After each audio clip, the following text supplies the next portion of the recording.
Welcome into another season of The Butcher versus the Dance Instructor. I will probably screw this up a few times over the course of the first few weeks. I'll probably say The Butcher versus the Spin Instructor because we did do the show for 3 years. So forgive me for if I accidentally have a slip up. But you might know by now that's Greg Jones, LB's Meat Market, kind enough to be sponsoring the show and part of this show for the 4th straight year. Campbell McCready, who was on this show for the first 3 seasons, has moved on. She is now in Nashville working professionally, so she's unable to actually, we punted her from the show. We just said, you know what, we're moving on. We replaced her with Caroline McCready, who is a dance instructor at, where is it, Caroline? Legacy Studio of the Performing Arts. Legacy Studio of the Performing Arts. So you've been behind the scenes. You've been producing the show the last couple of years. So tell the people a little bit about you, Caroline, so they can get to know you as you get ready to take on Greg and this hard-hitting, very vicious competition. Okay, so I'm a junior at Arkansas. I'm a CIO here, and I'm like the marketing director for my sorority. So then I'm a marketing major also. So I run like all of MPW digital social media and then produce all the podcasts. So I've seen all of the Butcher versus the Spin Instructor. So now I'm excited to be on this side of it as well. All right. Greg, before we get rolling, tell the people what's going on at LB's. It's been a minute since the last, I guess we did one right before the Super Bowl. And so it's been a minute. What's been going on at LB's as you get ready for the first big home football weekend of the season? Oh, same old up here. We actually are bringing back lunch on Thursday and Friday. So we're going to start doing lunch again on Thursdays and Fridays, making some fresh sausage for the weekend, fresh seafood on Thursday. Lane train's still available. So he's still the coach. So we still have the lane train special. So we actually have a large lane train. So it's an XXL. So it's a 10 to 11 ounce. It's $25. So yeah, man, just I think we're going on 14 years now that LB's has been open. So that's a pretty nice feather to have in your cap, especially in a town like Oxford, because it's tough sometimes when you have a business in Oxford, and the gravy is not always the train, but it comes and goes. But yeah, just excited for another football season and ready to get it going. Caroline, what's your favorite LB's dish, if you will? My favorite is the lane train, and then we always get like the like jalapeno poppers, and then the stuffed mushrooms, and then I like all the sausage too. Yeah, I love the sausages. I love the jalapenos. It might be my very favorite thing there. I just the stuffed jalapenos are fantastic, wrapped in bacon. I know Greg's mom does them. She puts a lot of pride into them. They're fantastic. She definitely puts a lot of pride in all her sides. So those are not LB sides. Those are my mom's sides. So if you want to come to LB's and get the jalapenos and the mushrooms, those are my mom's doings, not LB's doings. All right, Caroline, before we dive into this, your sister never grasped the concept of point spreads. She just never got it. Took 3 years, never got it. She was able to get a degree from a university, but she could not figure out point spreads. She still won the competition 2 out of 3 years, which I know Greg hates to hear, but do you have a working grasp on point spreads, Caroline? Yes. Okay, so we're gonna not all the way there yet, but yes. We're gonna walk through one. Here we go. The first game that we're gonna do, we'll do it in a minute, but I'll walk through the point spread part of this. Florida is a 6.5 point underdog at Utah, meaning Utah is favored by 6.5 points. Okay. So if you were to pick Florida, you get 6.5 points, meaning for you to win the game, Florida either has to win or lose by 6 or fewer points. If you pick Utah to win the game, because Utah is favored by 6.5 points, for you to get credit for the win, Utah has to not only win the game, but also win the game by 7 points or more. Okay.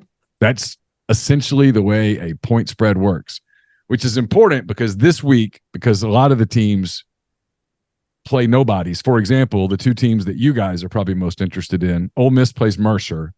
Mercer's a FCS team, so there is no line on the game. Arkansas plays Western Carolina, same thing. There is no betting line on the game. There are some betting lines this week. 37 points, 38 points, 37.5 points. So those are tricky lines because you're obviously, for example, Alabama's going to beat Middle Tennessee State. No question. The question is, will they do it by 38 points or more? That's what makes this competition so brutally difficult. Okay, got it. Okay, got it? This looks easy until you jump into this fire and all of a sudden you realize how hot this is. I mean, look at Greg. Look at Greg. I mean, he's a grizzled man on this show. Campbell had to get out of the kitchen. She won 2 titles. And after that last title, she just said, this is too much pressure. It's too much pressure. She folded. So, all right. And she retired a winner. So that always helps when you retire a winner. So, yeah, she did. She did the John Elway thing. She walked out with a Super Bowl in her hand, just walked away with the title. Did she write down Campbell's angles like Dance Moms and the color green and, my favorite Bachelor contestants from Buffalo? Like, oh my God. No, so we're totally in line. I'm not new angles. Yeah. They're close, but they're totally different people. So we're about to see how this thing goes. Maybe some things will overlap, maybe the Dance Moms things, but I don't watch The Bachelor. All right, so let's get started. We'll start with the game we just mentioned. It's a Thursday night game. Florida is at Utah. This game in Salt Lake City. It's on Thursday, 7:00 on ESPN. So by the time you guys are watching or listening to this, it's tonight. Florida and Utah. Greg, we'll start with you. Florida is a 6.5 point underdog. So what's the Cam Rising situation? Is he playing or no? Cam Rising, the Utah quarterback, they're playing pretty coy with it. They haven't announced that he's cleared, but he says, quote, he feels, quote, really damn good, end quote. I read into that Rising's going to play and that we're doing this thing, but there are people out there that don't think Rising will play. And if he doesn't play, obviously that's a considerable advantage to the Gators. But in this case, we don't really know. I'm going to go with Utah. I think there's a little revenge factor going.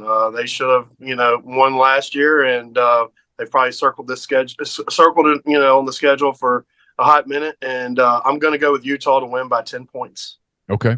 All right. So Caroline, Greg is taking Utah, and he's going to lay the points. What about you? I'm going to agree with Greg. I don't have any reasoning, but if you don't have a cousin or a friend that goes to Utah or goes to Florida or, No, nobody from Mississippi goes to Utah. I mean, I guess I watch YouTubers that live in Utah, but that's my only. What do the YouTubers who live in Utah do? Out of curiosity. They're moms. They're just moms? Yeah. That's it. It's one of the most fascinating things to me, the whole YouTube thing. They just watch people who live like normal lives and they put their whole life on YouTube and people just subscribe to it and watch it. What's so interesting is they're like, you just watch them like get a house and they get married and they show all that and then they like have kids and then yeah. So it's actually like a TV show, like a real like. It's like reality TV and they're like 10-minute videos. But they're not like well produced or anything, right? It's just they're using like iPhones and stuff or what? No, I mean, they have like a nice camera, but they're just like, they just hold it out. But yeah, that's my reasoning for Utah. Sorry. Okay. As good as anything. All right. We go to the Saturday games. We got 8 Saturday games, 1 Sunday game. We'll get to the Saturday games here. Colorado, it's the debut for Deion Sanders with the Buffaloes. Colorado is a 20.5 point underdog at TCU. The Horned Frogs went all the way to the national title game last year before getting just smoked by Georgia. This game is an 11 a.m. game on Fox, Caroline. So it's Colorado plus 20.5 at TCU. So that means Colorado's favored to lose?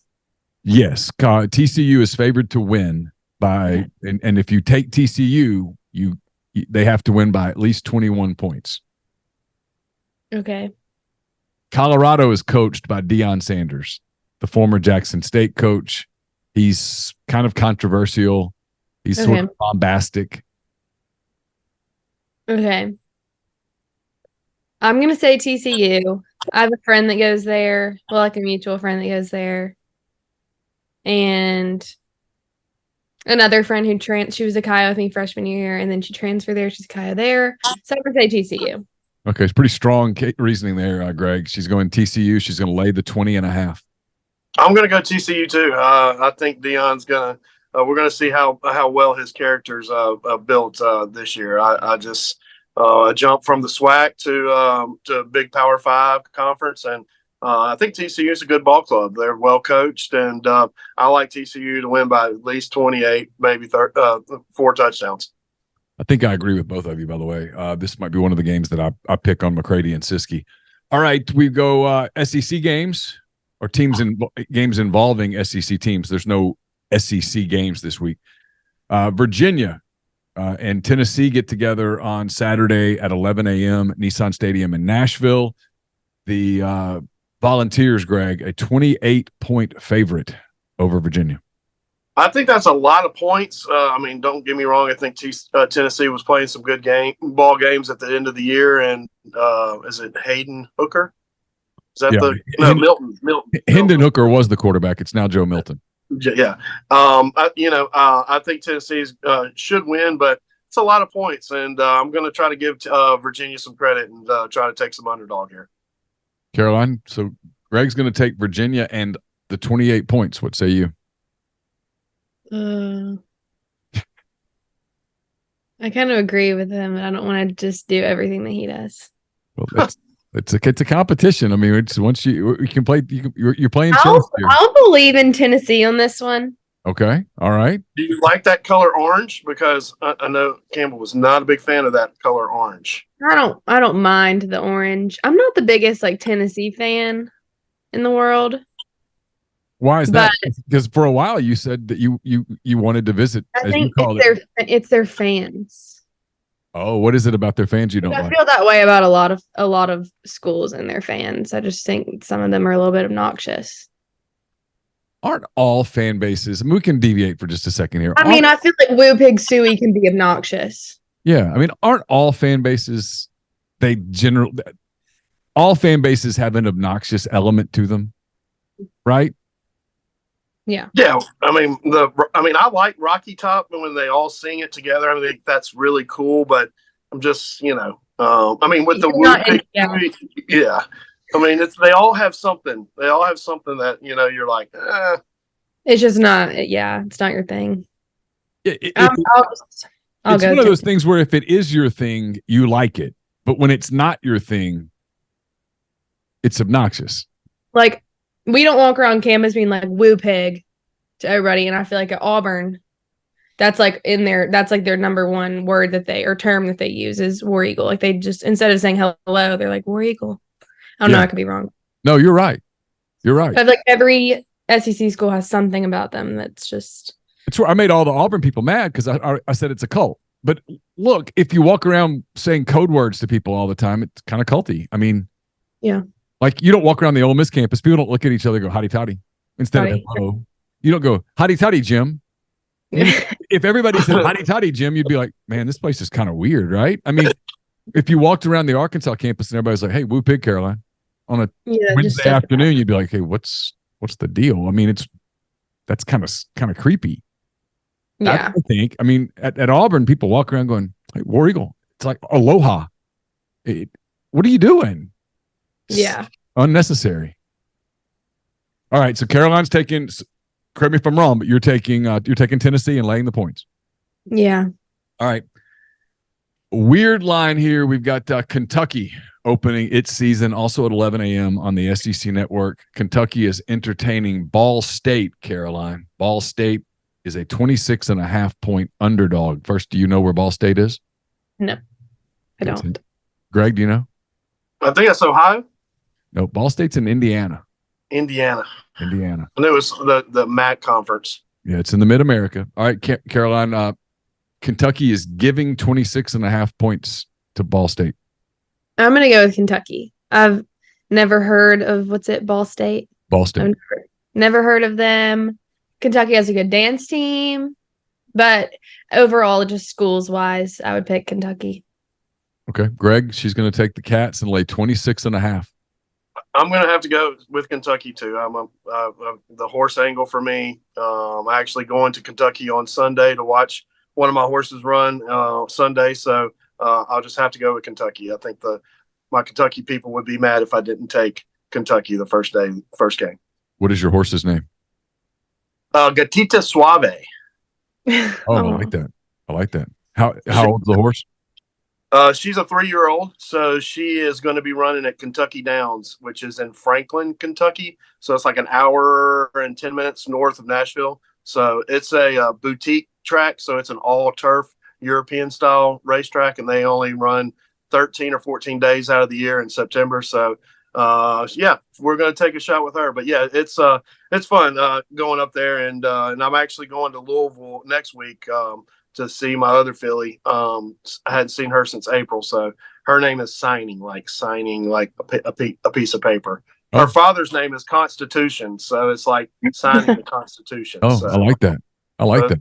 So we try to go with cool thing. Try to be cool with it. I like that. All right. Speaking of not cool, we go back. We talked about Auburn, so we go back to Auburn, Greg. It's Hugh Freeze era beginning on the Plains. They entertain UMass, the University of Massachusetts, 2:30 on ESPN. Auburn is a 37-point favorite, Greg.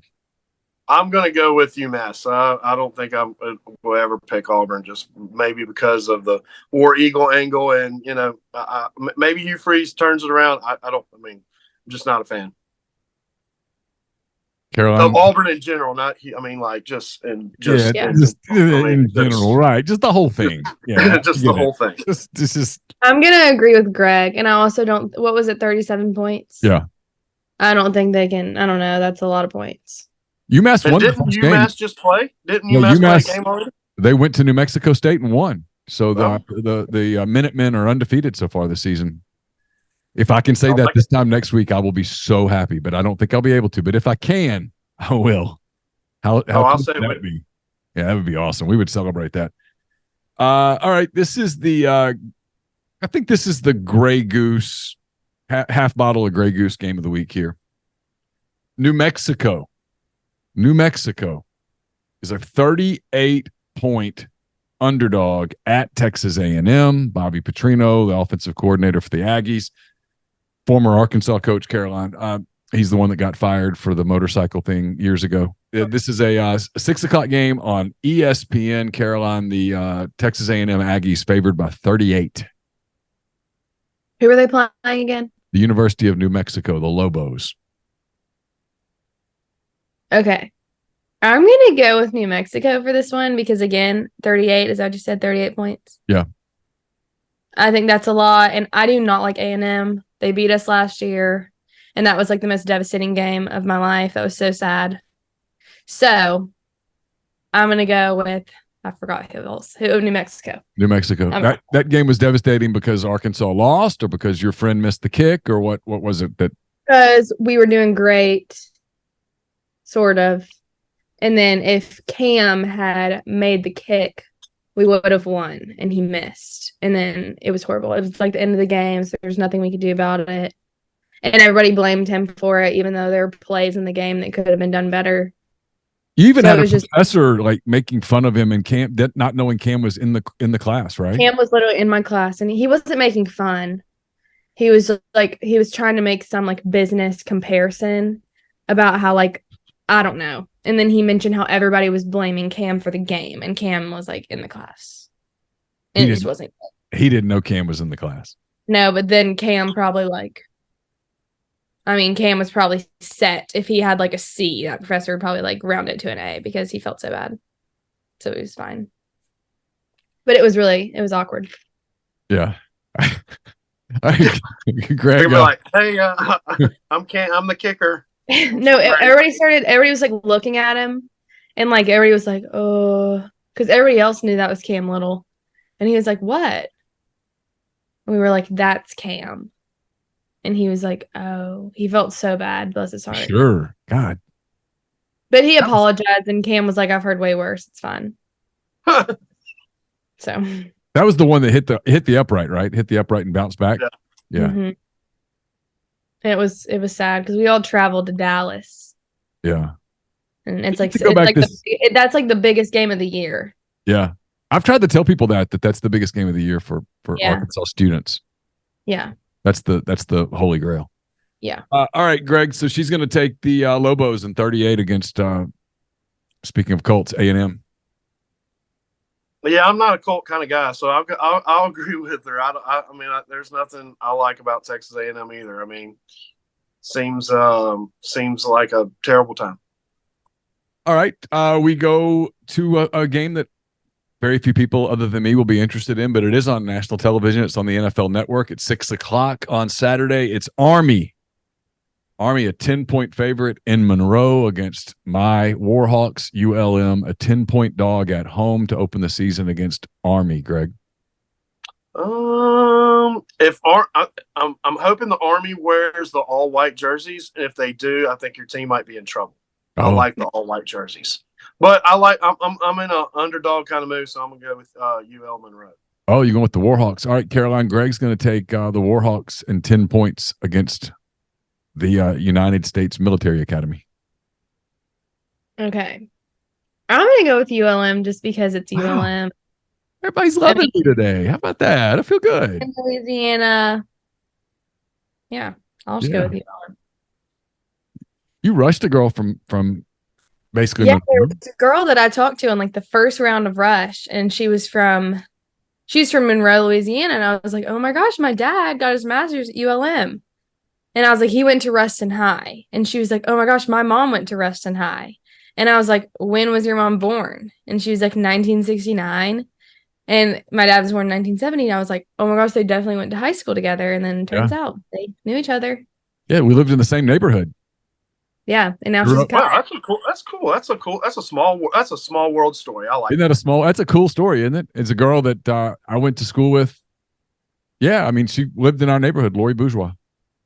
Lori, and her daughter's now in Ohio, but she said, like, I think that was like such a good icebreaker because obviously she's nervous to be like Rush is nerve wracking, and we were just talking about her parents, like going to the same school. Yeah, no, that's a cool story.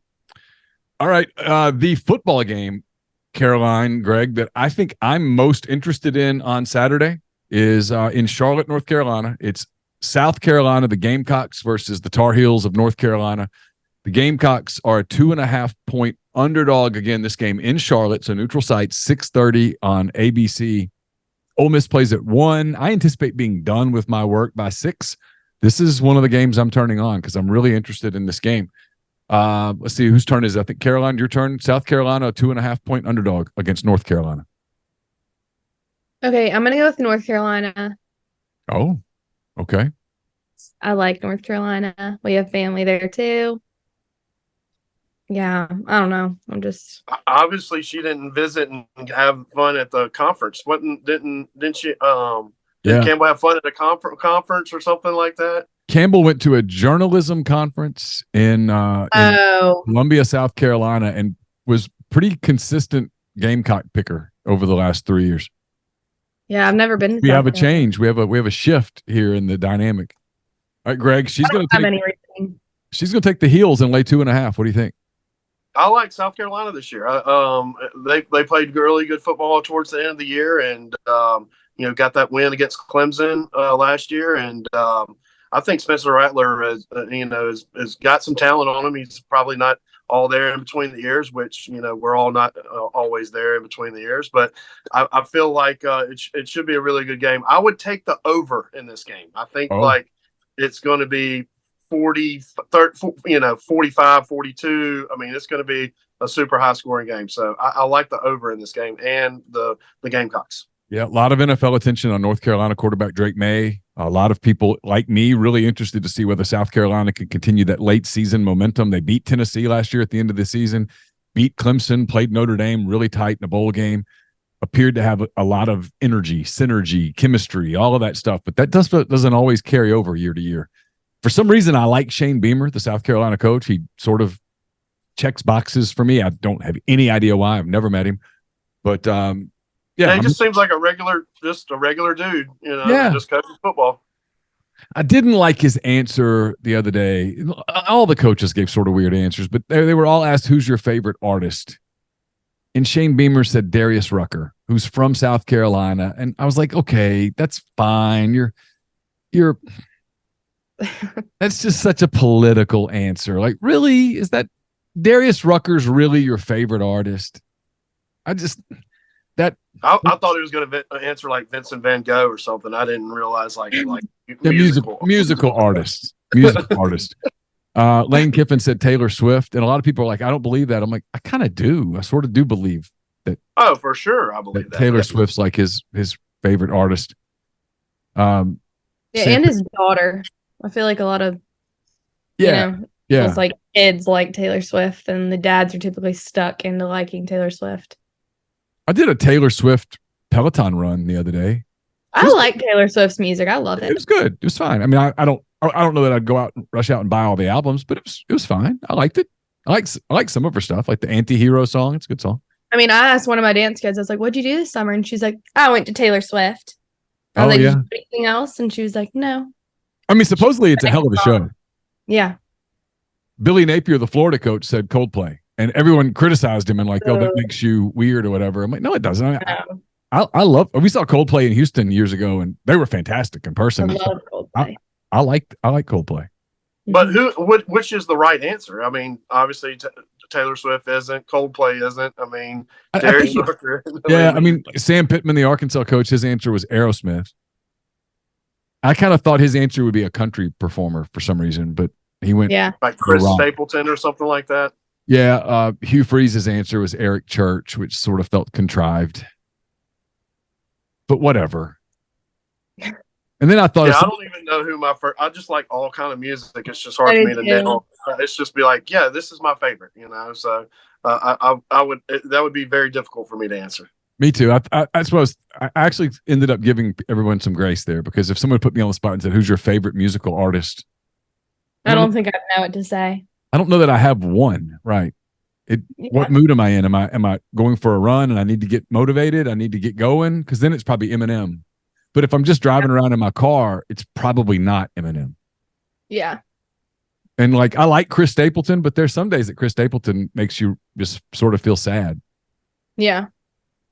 Oh yeah, for sure. I mean, like I like Calvin Harris, like that When I Met You in the Summer. So I mean, that just puts me in a good mood for some strange reason. It just puts me in a good mood. I just like particular songs that just put you in a good mood, and you're like, man, I like that song. Yeah. Yeah. All right, 2 games left. We mentioned Alabama earlier in the pre-show, I guess. Alabama plays host to Middle Tennessee. The Blue Raiders head to Tuscaloosa as a 37.5 point underdog, Greg. Alabama giving 37.5. This game 6:30 on the SEC Network on Saturday. I'll have to go with Alabama. I mean, it seems like they might be too good on both sides of the ball. But, there's always that garbage touchdown in the fourth quarter, and it can go either way. You can be up 42 and they score, and they're only up 35. So they've kind of nailed the number on the head, I feel like. So it's just going to depend on that fourth quarter if Middle Tennessee can get that fourth quarter touchdown to cover or not. So I just feel like I'm going to trust Bama's defense and say 55-10. Does that work? Oh, yeah. So, Caroline, he just referenced what's called a backdoor cover, which is the most infuriating thing in all of gambling. You take a team, like you take Alabama, for example, and you lay 37.5 points, and they're leading 40-0 with a minute and a half left. And Middle Tennessee gets the ball against Alabama's 6th string defense, and they get a score in the last 15 seconds. And now instead of it being 40-0, it's 40-7.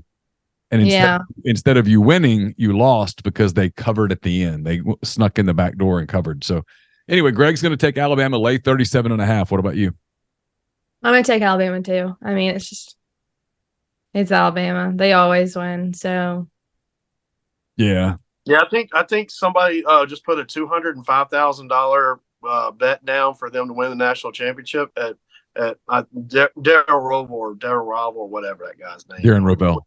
Yeah, he just tweeted it, and I think it pays out like something like 1.4 million or something like that. It's a pretty good odds, but yeah, you're right. Alabama seems like they always win, but hopefully they'll cover this week.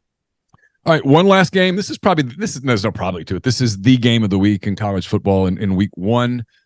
It is a Sunday night game in Orlando. It's LSU and Florida State getting together in Orlando. LSU, Caroline, is a 2.5-point favorite against the Seminoles. I like LSU. I'm gonna pick them. They have a good dance team also. That's a rival, though. For you guys. For both Ole Miss and Arkansas. It's a trophy game. There's the boot, and there's the worst trophy in sports, the Woodshop Trophy, the Magnolia. Yeah, I want to go to the LSU Arkansas game because one of my best friends goes there, but the flights are like ridiculous, so I'm not gonna go. But I don't like them whenever we play them. But for like college dance, oh my gosh, I love them. Okay, so Greg, she's going to take the Tigers, lay 2.5 against the Noles. I didn't realize there were some SEC powerhouse dance teams out there. Who are the great I'm dance teams, assuming Caroline? Kentucky and LSU are the best, right? Kentucky's good. Kentucky's like known for cheer. Like there's like the state of Kentucky is, but they have a really good dance team. They do good like hip hop. LSU is like literally famous for dance. Like LSU Tiger Girls. Like they got. Is that the girls in the band? Those are Golden Girls. The Golden Girls? No, there's Golden Girls and there's Tiger Girls. Oh wow! I don't know the difference, but Tiger Girls are like the dance team. They compete nationally. They got first in what year is it? In 2022, they got first place in the nation. And I'm a big Golden Girl fan. I like the Golden Girls. Ole Miss has a great dance team. The Rebelettes are great. Who else is good? Memphis, but they're not SEC. There's like a lot like Memphis, San Diego State, UNLV. They're all good. I love college dance. Are they called the Running Rebelettes? Do what? Is UNLV called the Running Rebelettes? I don't know. That'd be pretty cool. That would be cool. They may be like the Rebelettes or something like that. I don't know. They're good too. All right, so she's taking LSU, Greg. I just got back from Louisiana and I went fishing down there in Venice, and it's hot. It's really hot down there. It's at the end of the world. And when you go to the end of the world, it's really hot down there. So especially in August. So I'm gonna get Captain Fitz is gonna be really mad at me about this because I'm gonna take Florida State.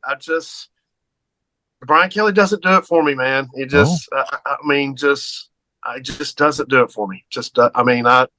He's I feel like he's one of those like dads that want to be cool and tries too hard to be cool. And just be yourself. It might work out for you, So I'm going to go with Florida State. And I think that Florida State might be sleepy good this year for some strange reason. A lot of people are picking them. I've got LSU winning a lot of games. I've got LSU in the college football playoff. So if you're right, I'm going to catch all sorts of hell starting next week for being so wrong in week 1 because I'm pretty high on the Tigers going into this season. I'm not really sure why. I think because it's year 2 under Brian Kelly and Jaden Daniels is back and Perkins and Smith on that defense. They just have a lot of weapons. What'd you catch in Louisiana, by the way, when you were down in Venice? What were you fishing for? We went red fishing, and then we caught a bunch of red snapper out. It was my butt still hurts from hitting the waves. I mean, we went out there to the open water, and it was pretty choppy. So, but no, we went red fishing. We caught some snapper, and we caught some trout. So we're going to go back in November. Hopefully the weather's a little bit better. And then the fairgrounds, the racetrack will be running in November, December, and January. So we're going to plan a trip to go watch a race in the fairgrounds and then go fishing 2 days. So weather should be a little bit better in November. Awesome. All right. So, Caroline, what do you have? Arkansas's playing in Little Rock this weekend. You're not going, right? So what's going on with you this weekend? One of my roommates, it's her 21st birthday today. So we're having her 21st birthday party. Are you making the 21 sign right now that you put around your neck and show everybody that you're 21? One of my best friends makes them. So I think she's making one. Yeah, that's a big thing. And then you got to get like the big banner for the wall. Yeah. And you got to make we have to make these like shot book pages is what they're called. It's a lot. It's a lot of work. Well, happy birthday to Peyton. Please Uber. Be careful. And Greg, what's going on at LB's this weekend? How can people get in touch with you guys? I know a lot of people coming into town, and Ole Miss plays fairly early, and so there'll be probably a lot of grilling on Saturday night. People watching the late games.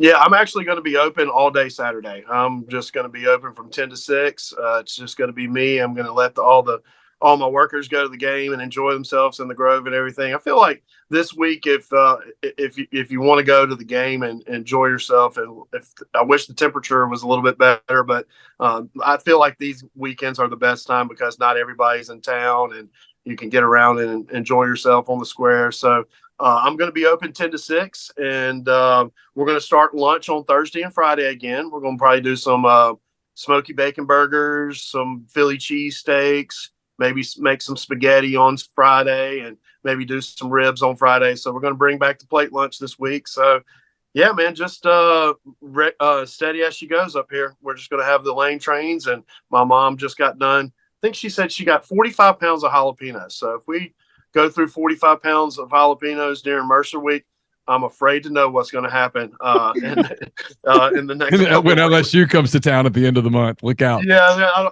we're going to have to just start growing in the back. I mean, it's gotten that.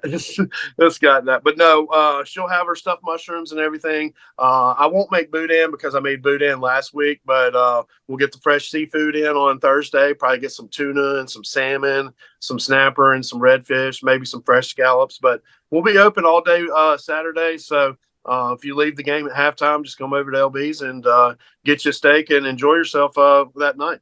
It's LB's Meat Market, 2008 University Avenue in Oxford, right across from Kroger. Just use Kroger as a landmark and then head over to LB's in that shopping center. You will not regret it. It's the freshest cuts. It's the best meat, pork, chicken, seafood, sausages, the jalapenos, the mushrooms, so much more at LB's. And now lunch on Thursdays and Fridays if you're coming up for a long weekend.